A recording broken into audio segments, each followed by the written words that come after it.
Bonsoir et bienvenue à notre session de partage. Que le Seigneur vous bénisse. Alors, prions. Seigneur éternel, nous te disons merci. Merci pour ce moment. Merci pour la grâce que tu nous accordes jour et nuit. La Bible dit, les bontés de l'éternel ne sont pas épuisées et ses compassions ne sont pas leur fin. Elles se renouvellent chaque matin. Seigneur, nous croyons à ces compassions que tu renouvelles pour chacun de nous, pour la vie et la protection. Nous voici vers la fin de l'année. Nous te célébrons, toi qui es en train de nous prendre en charge depuis jusqu'en ce jour. Seigneur, tu es Dieu et tu es vivant. Gloire et honneur à toi. Éternel, prends soin de nous encore comme tu l'as fait et continue à le faire. Prends soin et prends en charge ce moment pour répandre ta puissance, ta gloire et ton esprit. Guéris le malade, ressuscite les morts, libère les captifs, renvoie libres les opprimés. Que les yeux des aveugles s'ouvrent et que l'année de grâce commence. Au nom de Jésus-Christ. Seigneur, nous t'aimons, toi qui nous as aimés le premier. Et en ce moment, Seigneur, de ce partage, nous croyons à des choses, à des miracles. Nous croyons à ce qu'on n'a pas prévu. Parce que tu es là, capable de dépasser notre entendement et toute notre imagination. Gloire et honneur à toi, au nom de Jésus-Christ. Amen. Que les Seigneurs vous bénissent. Vous êtes bénis de vous connecter, vous êtes bénis de suivre cette séance de partage et de prière parce que Dieu est toujours au rendez-vous et la grâce de Dieu surabonde. Que la puissance de Dieu vous touche là où vous êtes pour que vous compreniez au-delà de ce qui va être exposé et que l'Esprit de Dieu vous entraîne davantage et vous traîne dans la présence de Dieu. Les prières qui ont changé les décisions de Dieu depuis le début, ça fait maintenant plus de 3 mois. Nous sommes approvisionnés des outils qui permettent à nos prières d'être ou de devenir efficaces. L'apôtre Jacques dit, vous priez et vous demandez même, vous ne recevez pas parce que vous priez mal. Alors, cette série nous a approvisionnés et continue à nous approvisionner des outils, des éléments, des révélations, des attitudes, qui nous permettent d'avoir des prières efficaces, d'avoir des résultats et des réponses. Et je vous encourage, bien aimés, priez, comme nous l'avions dit, priez en quantité et faites des prières de qualité en quantité. Vous aurez des résultats, vous aurez des réponses.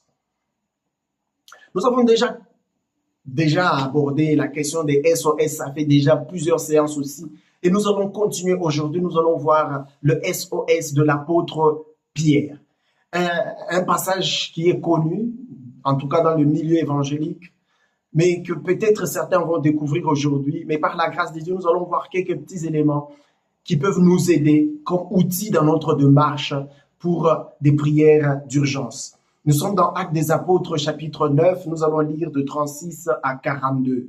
La Bible dit, il y avait à Joppé parmi les disciples une femme nommée Tabitha, ce qui signifie Dorcas. Elle faisait beaucoup de bonnes œuvres et d'aumônes. Elle tomba malade en ce temps-là et mourut. Après l'avoir lavée, on la déposa dans une chambre haute. Il y a des gens qui savent ils savent préparer ce qu'ils veulent voir. Ils ne prient pas seulement, mais ils préparent le terrain de ce qu'ils veulent voir. Ils lavent la défunte et après l'avoir lavée, on la déposa dans une chambre haute. Comme Lyde est près de Joppé, les disciples, ayant appris que Pierre s'y trouvait, envoyèrent 2 hommes vers lui pour le prier de venir chez eux sans tarder. Pierre se leva et partit avec ses hommes. Lorsqu'il fut arrivé, on le conduisit dans la chambre haute. Toutes les veuves l'entourèrent en pleurant et lui montrèrent les tuniques et les vêtements que faisait Dorcas pendant qu'il était avec elle. Alors, Pierre fit sortir tout le monde, s'est mis à genoux et pria, puis, se tournant vers le corps, il dit, « Tabitha, lève-toi. » Elle ouvrit les yeux et ayant vu Pierre, elle s'assit. Elle lui donna la main et la fit lever. Il appela ensuite les saints et les veuves et la leur présenta vivante. Cela fut connu de tout Joppé et beaucoup crurent au Seigneur. Je veux commencer par là. Cela fut connu de tout Joppé et beaucoup crurent au Seigneur. Bien-aimés, je veux vous dire que la réponse à vos prières n'est pas seulement pour vous. Dieu va utiliser la réponse à vos prières pour gagner plusieurs, pour expandre son royaume. C'est pourquoi Dieu a tout intérêt de répondre aux prières de ceux qui prient. Alors ne te soustrais pas, ne te retire pas. Engage-toi à la prière. Fais de prières de qualité en quantité. Dieu répondra à tes prières parce qu'il a des buts derrière cela. C'est pas seulement pour satisfaire tes besoins, tes désirs, mais parce que Dieu veut extendre aussi son royaume en te répondant. C'est ce qui est ici. Dieu ressuscite, t'habite par la prière, par le SOS de l'apôtre Pierre. Mais cela a comme conséquence la foi, la croyance de plusieurs dans cette ville-là. Alors je prie que votre vie serve d'appât à plusieurs qui vous entourent, à ceux de votre famille, à votre épouse, à votre époux, à ceux de votre nation, de votre communauté, pour qu'ils cherchent le Dieu vivant, le Seigneur et le véritable, qui est Jésus-Christ. Et vous qui m'écoutez en ce moment, je vous dis, le Seigneur va vous visiter.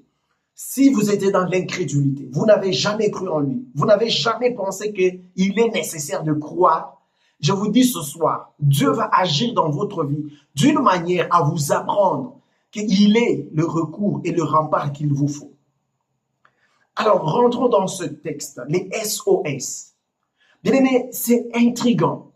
L'apôtre Paul est dans une autre ville où il prêchait l'évangile et dans sa prédication, il guérit même Énée dans la ville des Lydes. Mais on l'appelle ici pas pour qu'il vienne prêcher, mais pour qu'il ressuscite les morts. Mais c'est à son insu. L'apôtre Pierre ne sait pas pourquoi on l'appelle, mais on les fait venir d'urgence. Jusqu'on l'amène dans une chambre haute où il voit un cadavre. Que feriez-vous à sa place? Aujourd'hui, il y a beaucoup de serviteurs de Dieu. C'est bien, nous aimons ça et nous prions même qu'il y ait davantage de serviteurs de Dieu. Mais nous voulons des serviteurs de Dieu de cette qualité, qui peuvent faire élargir le royaume de Dieu par des signes, de prodiges et de miracles. Je me rappelle d'un homme de Dieu. En 1999, on priait avec une maman, et puis un bon matin, elle voit une dame qui vient chez elle et dit, voilà, moi, j'ai vu un songe, on m'a donné votre nom et votre adresse. Vous êtes telle? Oui. C'est ça l'adresse? Ok. Moi, j'ai une sœur qui est très malade, vraiment près de la mort. Alors, j'ai vu un songe, on m'a donné votre nom et votre adresse, on m'a demandé de venir vers vous. Vous allez prier pour elle pour qu'elle vive. La maman l'a dit, je ne peux pas faire ça, je n'ai jamais fait ça. Mais au moins, je sais que nous avons dans notre église, dans notre assemblée, un homme de Dieu qui fait ça. Alors, la maman de l'église avec la dame qui est venue, une inconnue, et se sont déplacés, sont venus vers chez nous. Et l'homme de Dieu dont je parle, mon grand frère, le prophète Doni Élisée Nguindou, on vient le chercher, on dit voilà, il y a eu cette dame qui a eu tel songe et tout. On l'amène là-bas. Quand il arrive là-bas, là, on disait qu'il y avait une malade. Il a trouvé une cadavre. Elle était déjà morte, déjà. Gloire à Dieu. Il a prié et Dieu a opéré son miracle ce jour-là. La défunte est revenue à la vie. Bien aimé, à votre place, qu'est-ce que vous allez faire? Que feriez-vous? On vous connaît chrétien, vous croyez, vous dites aux gens que Dieu est puissant, Dieu fait A, Dieu fait B, rien n'est impossible à Dieu. Bon, voilà, on vous amène, on a une situation ici. Venez, donnez-nous la sagesse de Dieu, donnez-nous l'ainsi dit l'Éternel. Venez, donnez-nous la solution ici. Il y a un malade ici, il y a un mort ici. Qu'est-ce que vous allez faire? Bien aimé, nous devons être challengés. Nous devons être challengés. Nous sommes à la saison où nous devons davantage manifester la puissance de Dieu, manifester la présence de Dieu, manifester ce que nous prêchons. Parce qu'il est nécessaire en ce temps de la fin. Il est très nécessaire en ce temps de la fin que nous puissions amener la démonstration de la puissance de Dieu. L'apôtre Paul dit le royaume de Dieu ne consiste pas seulement en paroles, mais aussi en puissance. Cette puissance doit être réelle. Rentrons à l'apôtre Pierre. On l'amène, il trouve une cadavre. Et les gens qui lui montrent des habits et tout, avec une expression claire, elle doit revenir à la vie. Bien aimé, Dorcas était une croyante et tout. Et nous croyons que c'était Dieu qui était derrière sa mort, ou Dieu qui coordonnait tout, parce que d'ailleurs la Bible dit rien n'arrive sans que Dieu ne soit au courant. Une parole qui doit être aussi toujours contextualisée. Alors, parce que je ne voudrais pas qu'il y ait confusion à ce niveau-là. Mais ici, l'apôtre Pierre, il se retrouve dans cette situation-là. Il chasse tout le monde. Il met tout le monde dehors. Nous l'avons vu Jésus devant la fille de Jairus. On l'appelle Jésus, la fille de Jairus est décédée. Lorsqu'il arrive chez Jairus, il trouve des gens bruyants, en train de pleurer, de se lamenter et tout. Jésus les a aussi chassés. Bien aimé, à un moment, il faut faire taire le bruit. À un moment, il faut faire taire la distraction. À un moment, vous devez apprendre à faire taire le langage et les paroles décourageantes, négatives qui peuvent vous influencer dans votre foi et croire à la présence et à la puissance illimitée de Dieu. L'apôtre Pierre a mis tout le monde dehors. La Bible dit, Pierre fit sortir tout le monde et s'est mis à genoux. La fois dernière, avec les SOS du prophète Élie, nous avons aussi montré cet aspect des choses, où il a commencé d'abord à supplier Dieu. Il fait d'abord lui-même une prière de supplication avant de s'adresser au monde. Bien-aimés, les SOS ont un impact et agissent dans des résultats dans la foi. Vous devez avoir la foi. Mais ce qui renforce notre foi, c'est deux choses. La connaissance de deux choses. Lorsque vous savez que vos vêtements sont blancs et que l'huile est sur votre tête, comme Ecclésiaste l'a dit, quand tout le temps que vos vêtements soient propres et que l'huile ne manque pas sur votre tête, lorsque vous avez l'assurance de ces deux choses, ça va renforcer votre foi. Et quand vous priez Dieu, vous priez pas comme un rebelle, mais vous priez parce que vous savez que vous avez une relation.